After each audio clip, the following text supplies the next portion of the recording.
Hello everyone, welcome to Merchant Tutorials. तो आज फिर से शुरू करेंगे हम इंग्लिश पेडागोजी के क्वेश्चन। तो आज मैं आपके लिए सी टेट का प्रीवियस ईयर क्वेश्चन पेपर लेके आई हूँ। उसमें से हम इंग्लिश पेडागोजी के जो क्वेश्चंस हैं वो सॉल्व करेंगे। चलते हैं हमारे फर्स्ट क्वेश्चन पे।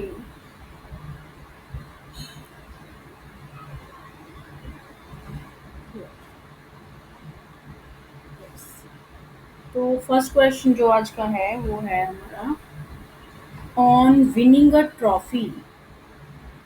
On winning a trophy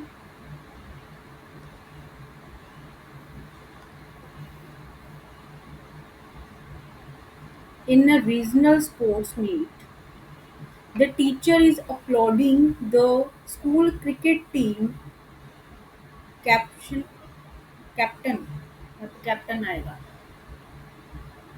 captain by using an idiomatic sentence.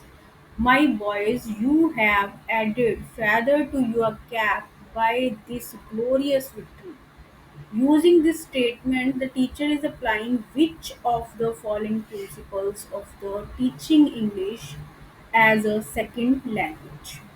अब देखो इसमें क्वेश्चन में क्या है, इसमें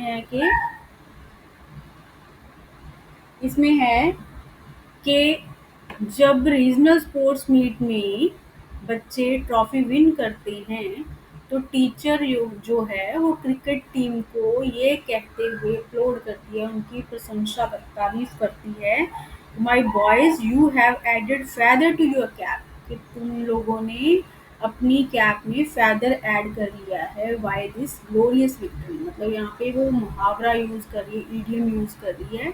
तो क्वेश्चन में हमसे पूछा गया है using this statement the teacher is applying which of the principle of teaching English as a second language. First option है प्रिंसिपल ऑफ डायरेक्ट एसोसिएशन, के डायरेक्टली एसोसिएट कर रही है किसी सिचुएशन को किसी के साथ।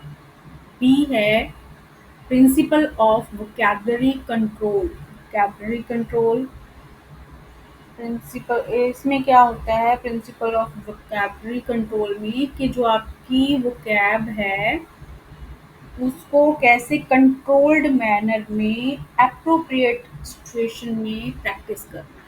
ठीक है, वोकैब को कैसे प्रैक्टिस करना है इन appropriate situation, that is principal of vocabulary control. Control से आप समझिए। प्रिंसिपल ऑफ कॉन्टेक्चुअलाइजेशन, ये किसी कॉन्टेक्स्ट में किसी लैंग्वेज को यूज करना, संदर्भ में यूज करना। और प्रिंसिपल कोऑर्डिनेशन, कोऑर्डिनेट बना के चलना एक दूसरे के साथ, कोऑर्डिनेशन, प्रिंसिपल ऑफ कोऑर्डिनेशन। तो यहाँ पे एक सिचुएशन दी गई हुई है, तो यहाँ पे जो इसका राइट आंसर आएगा वो आएगा प्रिंसिपल ऑफ कॉन्टेक्चुअलाइजेशन, क्योंकि जो कॉन्टेक्चुअल लर्निंग होती है वो सब्जेक्ट मैट, जो भी हमने ये यूज़ करना होता है, जो लैंग्वेज जहाँ कोई बात यूज़ कर रहे हैं उसको मीनिंगफुल सिचुएशन में यूज़ करना है। मतलब सिचुएशन वाइज लैंग्वेज को वहाँ पे यूज़ करना है, ताकि जो बच्चे हैं उसको लॉन्ग टर्म तक लर्न अपने माइंड में रख सके, याद कर सके, फॉर लॉन्गर रिटेंशन। ठीक है, तो यहाँ पे देखो एक सिचुएशन है, उन्होंने विन किया है तो टीचर उनको प्रेज कर रही है, तो बच्चे लॉन्ग टर्म तक इस ईडियम को अपने माइंड में रख सकते हैं। जब भी उनको अपनी विक्ट्री की याद आएगी, जब विक्ट्री की बात करेंगे तो उनको जो टीचर की जे कहा हुआ ईडियम है वो भी याद आएगा। तो इसका जो राइट आंसर आएगा वो आएगा प्रिंसिपल ऑफ कॉन्टेक्चुअलाइजेशन, के कॉन्टेक्स्ट में, संदर्भ में किसी बात को यूज करना ताकि उसको लॉन्गर पीरियड तक याद रखा जा सके। नेक्स्ट क्वेश्चन है a teacher writes the objective of teaching English on a particular day as, के किसी एक दिन, किसी पर्टिकुलर डे पे जो टीचर है वो टीचिंग इंग्लिश के ऑब्जेक्टिव्स राइट कर रही है, और उन्होंने वहाँ पे क्या राइट किया to enable the students to understand English speech, कि मेरा यहाँ पे इंग्लिश टीच करने का जो ऑब्जेक्टिव है, उद्देश्य है, वो ये है कि मैं अपने स्टूडेंट्स को इंग्लिश स्पीच को अंडरस्टैंड करने के काबिल बना दूँ। This is an objective that comes under, तो उसका जो एम है, जहाँ उसका जो एम है वो किस कैटेगरी के अंडर आता है। फर्स्ट आ गया सिमेंटिक एम। सिमेंटिक्स में क्या होता है, सिमेंटिक में आप, ये सिमेंटिक्स से ही बना हुआ है, इसमें आप मीनिंग्स की स्टडी करते हो, जो शब्द होते हैं उसके मीनिंग्स की स्टडी करते हो, ठीक है। इसमें देखते हो कि कोई जो बात है, जो कोई मीनिंग है, उसको कैसे समझा जा सकता है, कैसे एक्सप्रेस किया जा सकता है, या जो लैंग्वेज में ये वर्ड यूज़ हुआ है यहाँ पे यूज़ होना चाहिए था कि ये नहीं, ये सारा कुछ हम सिमेंटिक्स में स्टडी करते हैं। जैसे आपको पता ही ना, लैंग्वेज की दो जो एस्पेक्ट्स होती हैं मेन, सिमेंटिक्स होती है, सिंटैक्टिक होती है, एंड सिमेंटिक्स। इसमें आप रूल्स की बात करते हो, ग्रामर के रूल की बात करते हो, ठीक है। सिंटैक्स, एक सेंटेंस कैसे बनता है, रूल्स चाहिए ना उसके लिए, सेंटेंस बनने के लिए। तो इसमें हम स्टडी करते हैं ग्रामर के रूल्स की, और यहाँ पे हम मीनिंग की बात करते हैं सिमेंटिक्स में, ओके। ग्राफिक एम, ग्राफिक में क्या आ जाएगा कि इसमें हम फैक्ट्स की बात करेंगे, जो बात हो रही है उसको तथ्य पर जांचेंगे। फोनेटिक, फोन से बना है, ठीक है, तो इसमें साउंड्स को रिकॉग्नाइज करेंगे हम। यहाँ पे आप लिख सकते हो क्लासिफिकेशन ऑफ साउंड, साउंड की क्लासिफिकेशन कैसे होती है, राइट। या फिर इसमें आप ये देख सकते हो साउंड को प्रोड्यूस कैसे किया जाता है, कैसे उसको बोला जाता है, कैसे प्रोनाउंस किया जाता है। प्रोडक्टिव एम, प्रोडक्ट करना किसी चीज़ को, प्रोडक्शन देना, तो इसमें आ जाएगा किसी लैंग्वेज को सीखना, लैंग्वेज को प्रोडक्ट करना, पैदा करना, ठीक है। तो हम आ जाते क्वेश्चन पे। क्वेश्चन में क्या था, उन्होंने जो अपना ऑब्जेक्टिव दिया वो दिया कि to enable the student to understand English speech, कि मुझे तो इंग्लिश स्पीच को अंडरस्टूड कराना है, इंग्लिश स्पीच को अंडरस्टूड कराना है। तो क्या यहाँ पे फैक्ट्स की बात हो रही है, नहीं हो रही। क्या यहाँ पे फोन्स क्लासिफिकेशन ऑफ साउंड्स की बात हो रही है, नहीं हो रही। प्रोडक्शन नहीं कर रही, यहाँ पे सिमेंटिक एस्पेक्ट की बात हो रही है। अगर मीनिंग्स को, वर्ड्स के जो मीनिंग है उनको समझेंगे, तभी बच्चा जो लैंग्वेज को समझ पाएगा, ठीक है। मीनिंग्स को अंडरस्टैंड करेगा तो ही लर्निंग हो पाएगी। नेक्स्ट क्वेश्चन है, विच मेथड और approach advocates plausible ways of engaging learners to learn a second language। Plausible, possible way बोल सकते हो आप, कि कौन सी अप्रोच है जिसमें सेकंड लैंग्वेज को लर्न करने के लिए लर्नर्स को इंगेज किया जा सकता है, मतलब उनको अपने साथ शामिल किया जा सकता है। First is structural approach, structures की स्टडी करते हैं हम, पैटर्न स्ट्रक्चर की स्टडी होती है इसमें, स्ट्रक्चरल अप्रोच में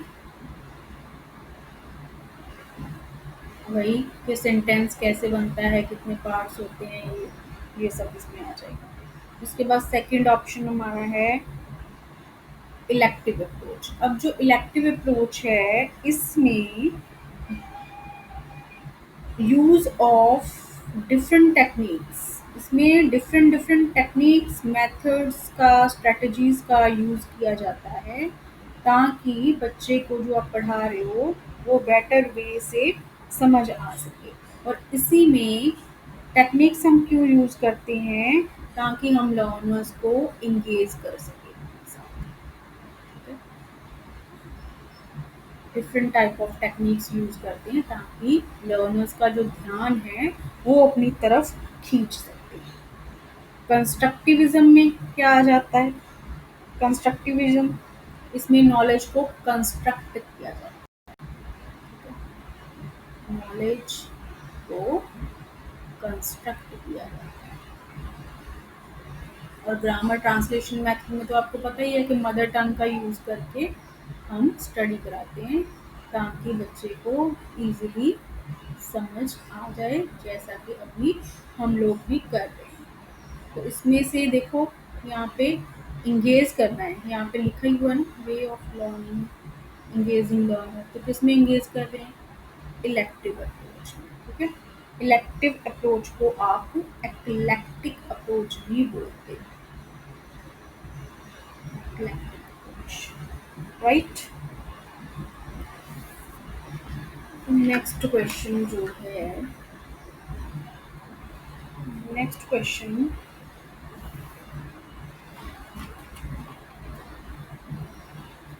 विच of the following should not B. अब यहाँ पे नॉट आ गया, अब इसको और ध्यान से हमें देखना है।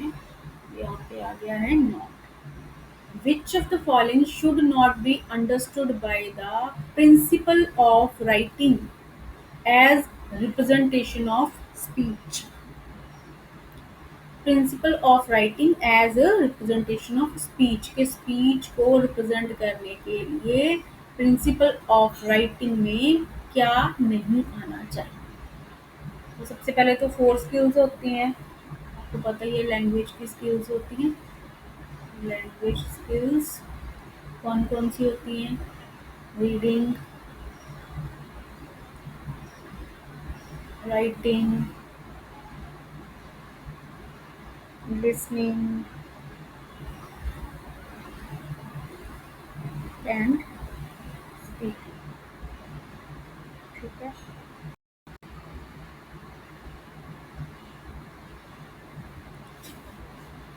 तो अब उन्होंने पूछा है कि राइटिंग जो है, राइटिंग प्रिंसिपल है, इसमें स्पीच की रिप्रेजेंटेशन के लिए क्या नहीं होना चाहिए? ए ऑप्शन है teaching of the graphic symbols with the language until they represent are separate tasks। यहाँ पे ग्राफिक सिंबल्स की बात की गई है। बी ऑप्शन हमारा है teaching reading and writing are distinct from teaching speech. B, ये जो रीडिंग एंड राइटिंग है वो स्पीच से अलग होनी चाहिए। सी है the conventional principles of reading learning emphasize the learner language learning starts with the teaching of noticing and reading. के इसमें जो कह रहे हैं कि जो लैंग्वेज लर्निंग स्टार्ट होती है वो रीडिंग और नोटिस करने से होती है। डी है language should be taught to the students with the help of sound system. तो इसमें क्या नहीं हो सकता? देखो, राइटिंग की बात हो रही है, ग्राफिक सिंबल्स आएंगे, ठीक है। उसके बाद यहाँ इसमें भी राइटिंग है, रीडिंग एंड राइटिंग है, तो ये वाला भी आ जाएगा हमारा ऑप्शन। इसमें भी नोटिस करेंगे, रीड करेंगे, तभी राइट करेंगे, तो ये भी काफ़ी हद तक सही है, लेकिन यहाँ पे साउंड सिस्टम का कोई काम नहीं, ठीक है। राइटिंग में साउंड सिस्टम का कोई काम नहीं है। तो language should not be taught to students with help of sound system, ठीक है। उसका जो डी ऑप्शन है वो हो जाएगा right. Next question, next question है हमारा, इसमें आ जाओ, इसमें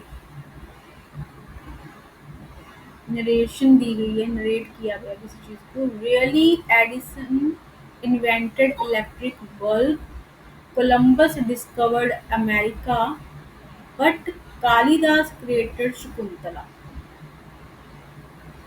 ये देखो, ये लाइन दी गई है और उसमें आगे पूछा है teacher should have the ability to present comparison well in his teaching. कि वो अच्छे से कंपैरिजन दे सकती थी या देना चाहिए था उनको, which is reflected by the statement, जो स्टेटमेंट से वो देना चाह रहे थे, व्हाट डज शी लैक। इसमें किस चीज़ की कमी है? जो सेंटेंस उन्होंने बोला लिखा है उसमें किस चीज़ की कमी है? फर्स्ट ऑप्शन है स्किल ऑफ कॉम्पोजिशन, कंपोज करना, किसी चीज़ को अच्छे से कंपोज करना, ठीक है, इकट्ठा करना, डिफरेंट पार्ट्स को सबको इकट्ठा करके एक बना देना, फ्रॉम पार्ट्स टू होल करना, ठीक है। डिफरेंट डिफरेंट टाइप्स हैं, जो पार्ट्स हैं किसी भी चीज़ के, जैसे ऐसे राइटिंग हो गया, कोई बुक राइटिंग हो गया, कुछ पोएम लिखते हैं, उसको डिफरेंट डिफरेंट पार्ट्स को जब इकट्ठा करके लिखते हैं तो उसको हम कंपोज बोलते हैं, that is skill of composition. Second option है साइंटिफिक टेम्पर का यूज कर रहे हैं यहाँ पे। सी ऑप्शन है कैपेसिटी टू मोटिवेट, कि यहाँ पे मोटिवेट करना चाह रहे हैं, क्या मोटिवेट करना चाह रहे हैं, यहाँ पे तो कुछ मोटिवेट नहीं कर रहे, साइंटिफिक टेम्पर भी नहीं है। डेवलपिंग क्रिएटिविटी, कुछ क्रिएटिविटी तो हो नहीं रही, कोई कुछ क्रिएट नहीं कर रहे यहाँ पे, वो समझाना चाह रहे हैं, तो इसका ए ऑप्शन जो स्किल ऑफ कॉम्पोजिशन की कमी है इसमें, क्योंकि यहाँ पे जब वो बात कर रहे हैं, जैसे हम बात करेंगे कि एडिसन ने ये इन्वेंट किया, कोलंबस ने ये डिस्कवर किया, तो यहाँ पे बट थोड़ी आना चाहिए, यहाँ पे आना चाहिए था एंड। और कालिदास ने शकुंतला को क्रिएट किया, सिंपल, ठीक है। इन्होंने ये क्रिएट किया, इन्होंने ये किया, तो इन्होंने ये किया, तो यहाँ पे एंड आना चाहिए था, ना कि बट आना चाहिए था। इसका जो राइट ऑप्शन हो जाएगा स्किल ऑफ कॉम्पोजिशन, के यहाँ पे कंपोज करने में टीचर ने थोड़ी सी गलती की। नेक्स्ट क्वेश्चन आ गया, if a teacher wishes to find out the problems of teaching English in her classroom and its remedial measures, which of the following is best suitable to her task in hand? कि teacher यदि teaching English की problems को find करके उनको remedy देना चाह रहे हैं, तो उनके लिए इनमें से कौन सा टास्क बेस्ट होगा? ए ऑप्शन है action research, experimental research, researching learners learning and descriptive research. अब देख, पहले सबसे पहले तो इनको समझ लेते हैं ये क्या है। डिस्क्रिप्टिव रिसर्च में डिस्क्रिप्टिव रिसर्च में डिस्क्रिप्शन देंगे, हम तथ्यों की डिस्क्रिप्शन देंगे, डिस्क्रिप्शन। और डिस्क्रिप्शन कैसे दे सकते हैं हम? जब हम डाटा को गैदर करेंगे, हमारे पास डाटा होना चाहिए डिस्क्रिप्शन देने के लिए, ठीक है। तो डिस्क्रिप्टिव रिसर्च में जब हम रिसर्च करते हैं तो हम किसी चीज़ के अलग अलग तथ्यों की जानकारी को इकट्ठा करते हैं, फिर उसके ऊपर रिसर्च करते हैं। लर्नर्स लर्निंग की रिसर्च करना। एक्सपेरिमेंटल रिसर्च में एक्सपेरिमेंट किए जाते हैं, मतलब इसमें कॉज एंड इफेक्ट, इसको साइंटिफिक मेथड बोल सकते हो कि क्या करने से क्या इफेक्ट आया, इसमें कॉज एंड इफेक्ट की स्टडी की जाती है।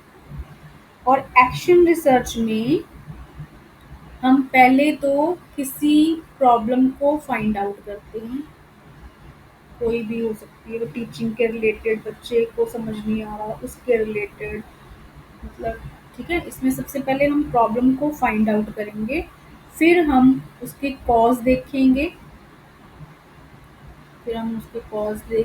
और उसके बाद हम उसको रेमेडी प्रोवाइड करेंगे, मतलब इसको कैसे सुधारा जा सकता है, इसके रिलेटेड हम जो हमसे हो सकता है वो हम करेंगे। तो इसमें इसको प्रैक्टिकल मेथड आप कह सकते हो, ठीक है। This is the most practical method, क्योंकि आप प्रॉब्लम के रूट तक जाते हो प्रैक्टिकल मेथड। तो क्वेश्चन क्या था हमारा? क्वेश्चन यही था ना कि क्लासरूम में प्रॉब्लम्स को फाइंड आउट करना है और उसके बाद उसकी रेमेडी प्रोवाइड करनी है। तो कौन सा ऑप्शन राइट जाएगा? Option A. नेक्स्ट क्वेश्चन पे आ जाओ। नेक्स्ट क्वेश्चन है, अब ये देखो, क्वेश्चन बड़ा इंटरेस्टिंग क्वेश्चन आ गया। A teacher teach her student first in questions with do form, कि जब टीचर ने टीच करना स्टार्ट किया तो उन्होंने डू लगा के क्वेश्चन स्टार्ट किया। एग्जाम्पल दी है उन्होंने, do you like it, before teaching the questions with interrogative word. तो टीचर क्लास में जाते हैं, बोर्ड पे पहले एग्जाम्पल लिखते हैं, डू यू लाइक इट, फिर वो आगे डिस्क्राइब कर देंगे अपना जो उन्होंने स्टडी कराना, दैट इज इंट्रोगेटिव वर्ड्स। जैसे what do you like to eat, ठीक है, यहाँ पे भी डू आ रहा है, यहाँ डू आ रहा है, ठीक है। तो teaching this way, which of the following principle is associated with, associated to. तो ये जो कर रही हैं वो चीज़ यूज़ कर रही हैं, ये प्रिंसिपल किस चीज़ के साथ एसोसिएटेड है। First is principle of graded pattern. Graded pattern, material को प्रिपेयर करते हैं, ग्रेडेड्स में बांटते हैं, ग्रेड्स बनाए जाते हैं अलग अलग, ठीक है।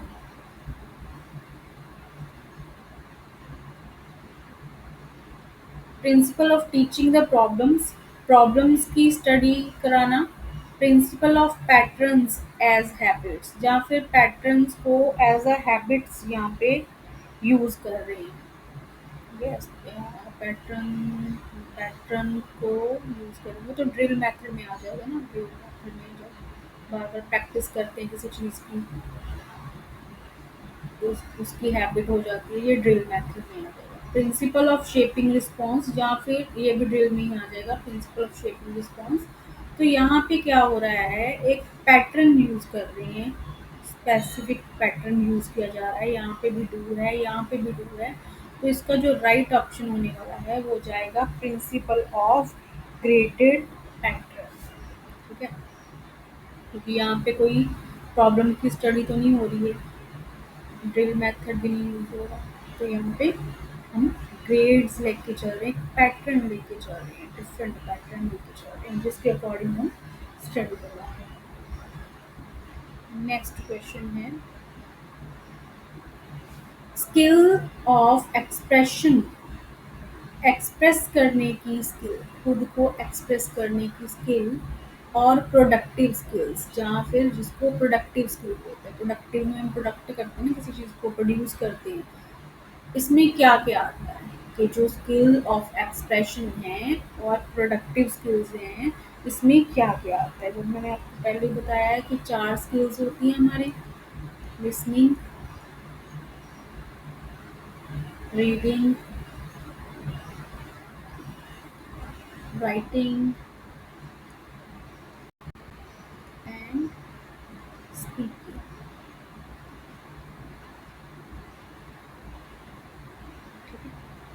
देखो जब लिसन करेंगे तो इसमें क्या हम कुछ एक्सप्रेस कर रहे हैं, प्रोड्यूस कर रहे हैं, नहीं, इसमें तो हम रिसीव कर रहे हैं, लिसन कर रहे हैं, ठीक है।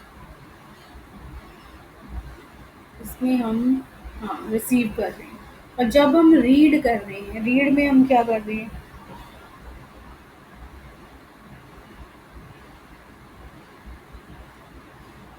रीडिंग हम बोल बोल के कर रहे हैं, तो उसमें हम प्रोड्यूस कर रहे हैं। राइटिंग, रीडिंग रिसिप्टिव स्किल में आ जाएगी आपकी, राइटिंग और स्पीकिंग आपकी दोनों प्रोडक्टिव स्किल्स में आ जाएगी। क्योंकि राइटिंग, राइट करके कुछ प्रोडक्ट दे रहे हो आप, स्पीक करके बोल के भी आप कुछ प्रोडक्ट दे रहे हो। तो हमारा यहाँ पे जो राइट ऑप्शन क्या आ जाएगा, स्किल ऑफ एक्सप्रेशन, एक्सप्रेस कर रहे हैं हम राइट करके और स्पीक करके। तो फोर्थ ऑप्शन जो है इसका वो राइट जाएगा। नेक्स्ट क्वेश्चन, आ जाओ, मजेदार क्वेश्चन आ गया। मैचिंग है अब। Match the items regarding English teaching given in list A with the interpretation in the list B. Match करना है। लिस्ट ए में दिया गया है टीचिंग स्ट्रेटजीज, स्ट्रेटजी, स्ट्रेटजी बनाना कि किसी जो मेथड है उसको कैसे यूज करना है, जहाँ जब कोई टॉपिक पढ़ा रहे हो तो उसको यूज़ करने के लिए आप क्या-क्या चीज़ें यूज़ करोगे? कौन-सा मेथड यूज़ करोगे? कौन-सा जो टीचिंग एड्स है वो यूज़ करोगे? वो सारा इसमें आ जाएगा। बी ऑप्शन है टीचिंग टेक्निक्स, टेक्निक कौन-सी लगाओगे? टीचिंग मेथड मतलब कौन से मेथड यूज़ करोगे? Direct method, grammar translation method and so on so. Teaching approach, approach क्या रखोगे? तो यहाँ पे इनकी डेफिनेशन दी गई है हमें, उनको उसके साथ मैच करना है। तो पढ़ लेते पहले। Set of assumptions dealing with the nature of language teaching and learning. assumptions का सेट पे लैंग्वेज को कैसे टीच और लर्न करना है। वे of teaching a language based on systematic principles and procedures. C option है specify way of conducting instructional activities with a purpose to keep students involved. तो बच्चों को इन्वॉल्व रखने के लिए कौन सी एक्टिविटी करवानी है? Any means or tools used by the teacher to promote, stimulate or motivate learning. Learning को मोटिवेट करने के लिए कौन सा मेथड या कौन सा साधन आप यूज़ करोगे?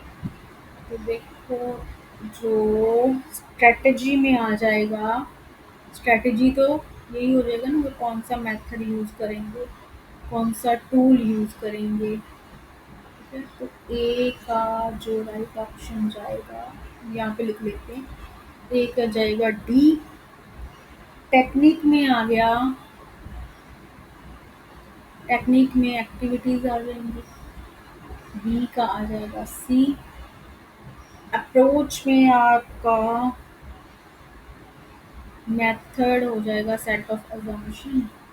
और अप्रोच, अप्रोच वे हो जाएगा ना, तो डी का यहाँ पे आ जाएगा बी। और सी का यहाँ पे मेथड आ जाएगा ए। अब देखो हमारे ऑप्शंस में ये कहाँ पे आ गया। पहले ए का डी देख लो कहाँ गया। ये इसमें भी नहीं आ रहा है, इसमें भी नहीं आ रहा है। ए का डी यहाँ पे आ रहा है और यहाँ पे आ रहा है। बी का सी यहाँ पे आ रहा है, यहाँ पे आ रहा है। सी का बी यहाँ पे नहीं है, ये गलत है। और फोर्थ जो इसका, फोर्थ सी का कुछ गड़बड़ हो गई क्या? A B C D D. तो इसका जो फोर्थ ऑप्शन है वो हमारा राइट होगा। ठीक है,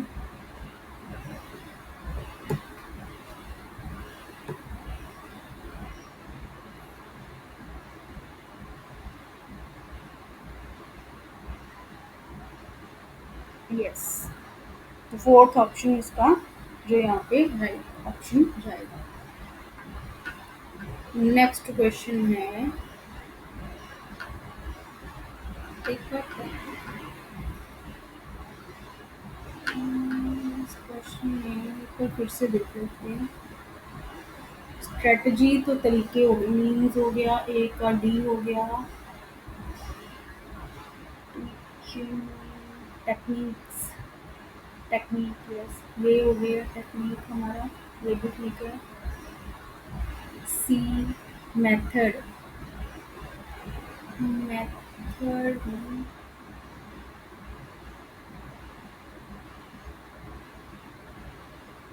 सेट ऑफ assumption ठीक है। Approach way of teaching language ठीक ठीक, राइट।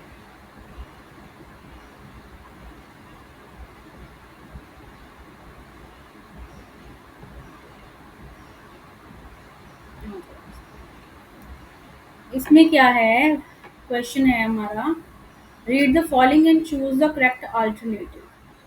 असर्शन दिया गया है यहाँ पे, reading and writing skills help in critical thinking at primary level. And reason है इसका, critical thinking is a sub skill of reading and writing. Yes, ये तो बिल्कुल सही है। कि रीडिंग और राइटिंग की सब स्किल है क्रिटिकल थिंकिंग। क्रिटिकल थिंकिंग क्या होता है? उसके रीज़न को जानना, मतलब क्रिटिकल थिंकिंग करना, मतलब ये चीज़ कैसे हुई है, क्यों हुई है, ये सारी स्टडी करनी क्रिटिकल थिंकिंग में आ जाता है। ठीक है, उसको वो जो डाटा दिया गया है एक्यूरेट है कि नहीं, ये सारा क्रिटिकल थिंकिंग के अंडर आता है। तो ये तो रीडिंग और राइटिंग की सब स्किल है। उसके बाद असर्शन पे अगर आते हैं तो इन्होंने बोला है कि reading and writing skills help in critical thinking at primary level. देखो, प्राइमरी लेवल पे क्रिटिकल थिंकिंग नहीं हो सकती, क्योंकि तब वो प्राइमरी लेवल के बच्चे का जो माइंड है वो इतना डेवलप ही नहीं होता है कि वो क्रिटिकल थिंकिंग कर पाए। ठीक है, कॉज एंड इफेक्ट को जान पाए। तो इसका जो असर्शन है वो है गलत, और इसका रीज़न है सही। तो देख लो, ऑप्शन है ये गलत हो गया, बोथ आर नॉट ट्रू, ये भी गलत हो गया, ये भी गलत हो गया। A is not true but R is true, ये सही है। तो इसका जो फोर्थ ऑप्शन है वो हो जाएगा यहाँ पे राइट ऑप्शन। ठीक है, नेक्स्ट क्वेश्चन। जो नेक्स्ट क्वेश्चन फिर से असर्शन है और रीजनिंग है, इसमें क्या होगा, आ जाओ। असर्शन दी हुई है यहाँ पे, for successful language learning experience the learners is exposed to an adequate amount of data of a language. कि किसी लैंग्वेज की सक्सेसफुल लर्निंग करने के लिए लर्नर को उस लैंग्वेज का एडिक्वेट, मतलब सही मात्रा में जो डाटा है वो एक्सपोज किया जाना चाहिए, उसको बताया जाना चाहिए। ठीक है, उसको उसकी जानकारी करवाई जानी चाहिए। और रीज़न है इसका, the reference to adequate data suggest, कि यहाँ पे जो एडिक्वेट डाटा की बात की गई है, that a single text book presented over a year to teach students is inadequate। कि सालों तक आप बच्चे को एक ही बुक से पढ़ाई जाओ, वो इनएडिक्वेट है। तो यहाँ पे एडिक्वेट डाटा का मतलब क्या है, कि जो सिंगल टेक्स्ट बुक है, सालों तक स्टूडेंट को वही पढ़ाई जाए, ये सही नहीं है। तो देखो, ये भी बिल्कुल सही है। सालों तक एक ही बुक कैसे पढ़ा सकते हो आप? एक सिंगल टेक्स्ट बुक थोड़ी पढ़ाते चले जाएंगे। तो ये बात बिल्कुल इनएडिक्वेट है, बिल्कुल सही नहीं है। डिफरेंट टेक्स्ट बुक्स का यूज़ किया जाना चाहिए according to new pattern. Assertion है इसमें, हाँ, एडिक्वेट अमाउंट को एक्सप्रेस भी किया जाना चाहिए। तो दोनों सही हैं, देख लो दोनों किसमें है। ये गलत हो गया, both A correct explanation of A. Explanation तो यहाँ पे दी ही नहीं गई। ठीक है, दोनों फैक्ट दिए गए हैं। तो यहाँ पे एडिक्वेट अमाउंट को एक्सपोज किया जाना चाहिए, और यहाँ पे बता दिया कि एडिक्वेट डाटा जो, ये नहीं है कि सिंगल टेक्स्ट बुक को ही पढ़ाया जाना है। ठीक है, तो ये इसकी एक्सप्लेनेशन, तो ये मैं एक्सप्लेनेशन वाले कार्ड दे दूँगी।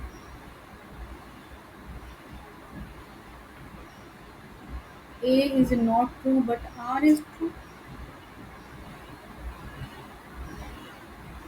अच्छा, यहाँ पे ये गलत जाएगा और ये सही हो जाएगा। ठीक है, करेक्ट एक्सप्लेनेशन, हाँ ठीक है, adequate amount, adequate data suggest. ठीक है, ये इसकी डेफिनेशन हुई, एक्सप्लेनेशन। तो बी ऑप्शन यहाँ पे राइट जाएगा। नेक्स्ट क्वेश्चन है, which is not a method of teaching spelling. Spelling teach करना है तो उसमें कौन सा मेथड सही नहीं है? First, drill method. मैंने बताया था ड्रिल मेथड क्या होता है, बार बार एक ही चीज़ की प्रैक्टिस करवाई जानी, प्रैक्टिस करवाई जानी, तो बच्चा ड्रिल मेथड के थ्रू सीखता है। मीन्स लॉ ऑफ एक्सरसाइज यहाँ पे यूज किया जाता है, एक्सरसाइज का सिद्धांत। ट्रांसक्रिप्शन मेथड में क्या हो जाता है कि इसमें ट्रांसक्रिप्ट करके बताते हो आप किसी चीज़ को। मान लो आपने कोई वर्ड लिखा, वर्ड लिख दिया आपने कोई, फिर आप उसको बता रहे हो कि इसको कैसे प्रोनाउंस करना है, प्रोनाउंस कैसे करना है। ठीक है, ये हो जाएगा उसका ट्रांसक्रिप्ट मेथड। ये जो आप स्पीच वर्ड को प्रोनाउंस करना सिखा रहे हो, उसमें आप साउंड्स को रिकॉग्नाइज करा रहे हो आप। ठीक है, साउंड्स के बारे में बता रहे हो। डिक्टेशन मेथड बोल बोल के करवाते हो, जो डिक्टेट करते हैं। ठीक है, इसमें किसी वर्ड को बोल रहे हो और जो बच्चा है उसको लिख रहा है, डिक्टेट डिक्टेट कर रही है यहाँ पे। डायरेक्ट मेथड, डायरेक्ट मेथड में क्या होता है, डायरेक्टली स्टडी करवाते हैं विदाउट यूजिंग, क्या नहीं यूज करते इसमें, मदर टंग। कि अगर आप इंग्लिश का सब्जेक्ट टीच कर रहे हो तो आप उसमें बच्चों की मदर टंग को यूज नहीं कर सकते हो। डायरेक्ट इंग्लिश में ही आपको जो स्टडी करवानी है वो सारी करवानी है। तो वो हो गया डायरेक्ट मेथड। अब यहाँ पे देखना है कि स्पेलिंग्स को टीच करने का कौन सा मेथड नहीं हो सकता। कौन सा मेथड नहीं हो सकता, ड्रिल मेथड कराएंगे प्रैक्टिस से, हो सकता है। वर्ड को कैसे प्रोनाउंस करें, स्पेलिंग की तो स्टडी करवाएंगे, फिर उसमें जब हम वर्ड को प्रोनाउंस करना बताएंगे बच्चों को कि इसको कैसे स्पेल, जब साउंड्स की रिकॉग्नाइजेशन हो जाएगी तो बच्चों को खुद पता चल जाएगा कि वर्ड को कैसे स्पेल करना है, तो ये भी इसमें आ जाएगा। डिक्टेट करके भी आप बच्चों को सिखा सकते हो, लेकिन डायरेक्ट मेथड से नहीं सिखा सकते। डायरेक्ट मेथड से लैंग्वेज की ही स्टडी की जाती है। आ जाते हैं नेक्स्ट क्वेश्चन पे। नेक्स्ट क्वेश्चन, नेक्स्ट क्वेश्चन आ गया, मॉर्फोलॉजी डील्स विथ। सबसे पहले तो ये देखते हैं कि ये मॉर्फोलॉजी क्या है। ठीक है, मॉर्फोलॉजी क्या हो गया ये, मॉर्फ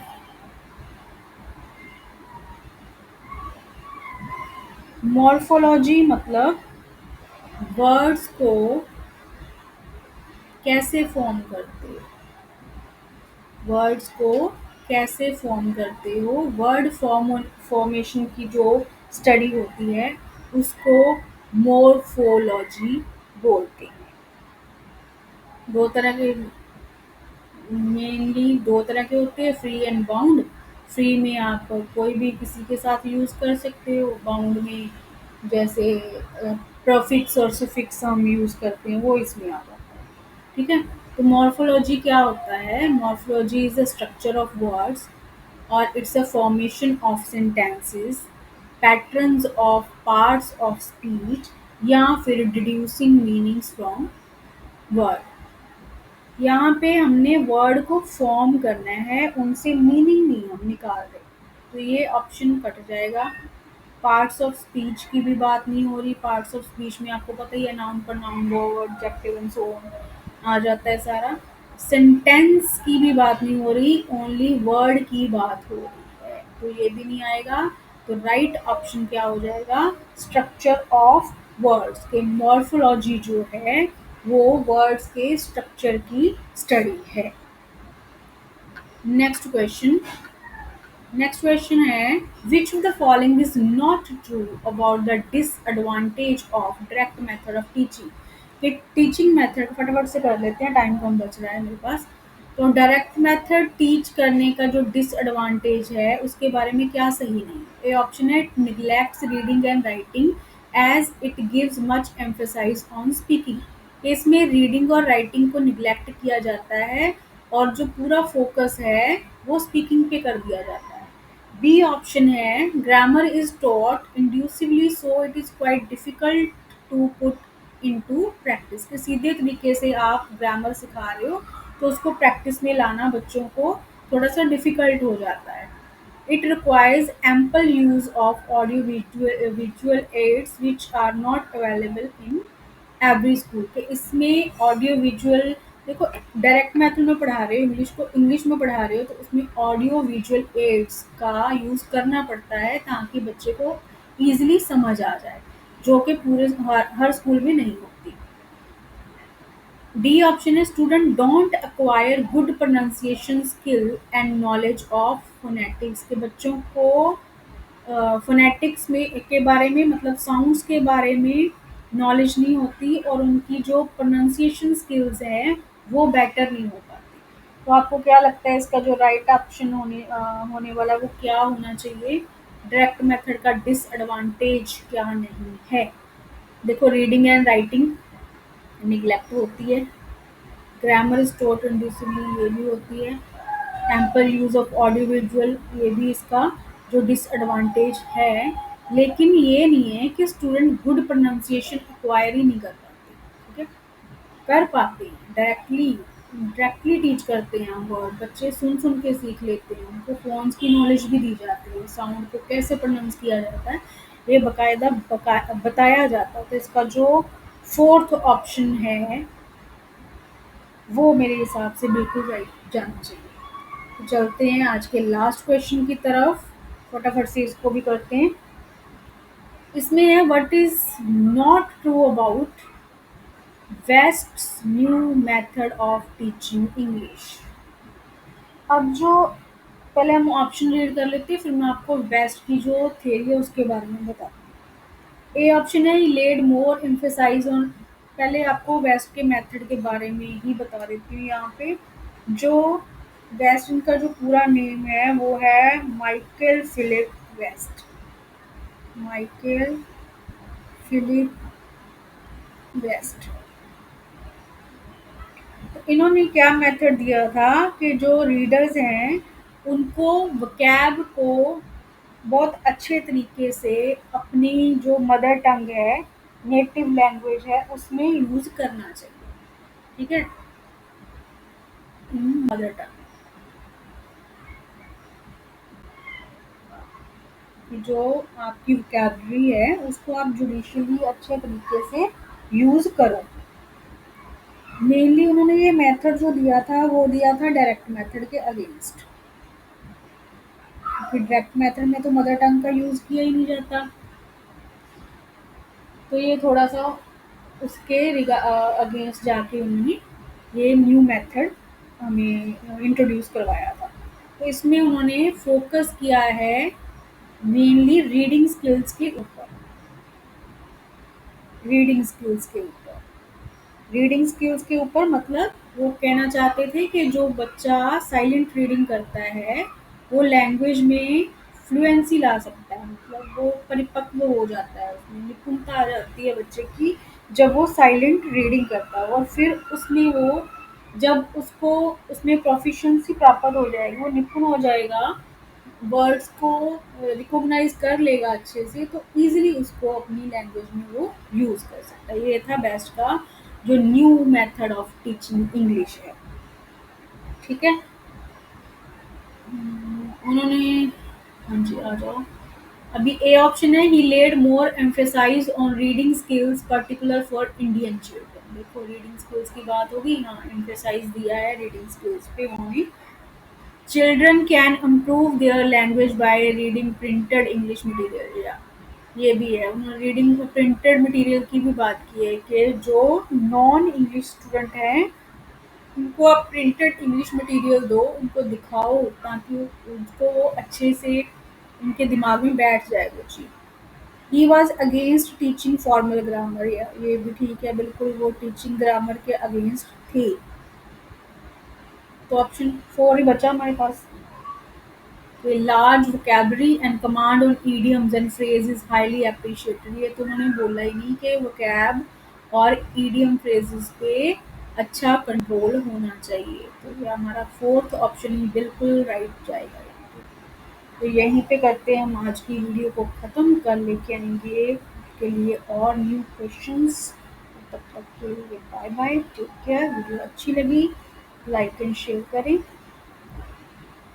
मिलते हैं नेक्स्ट वीडियो।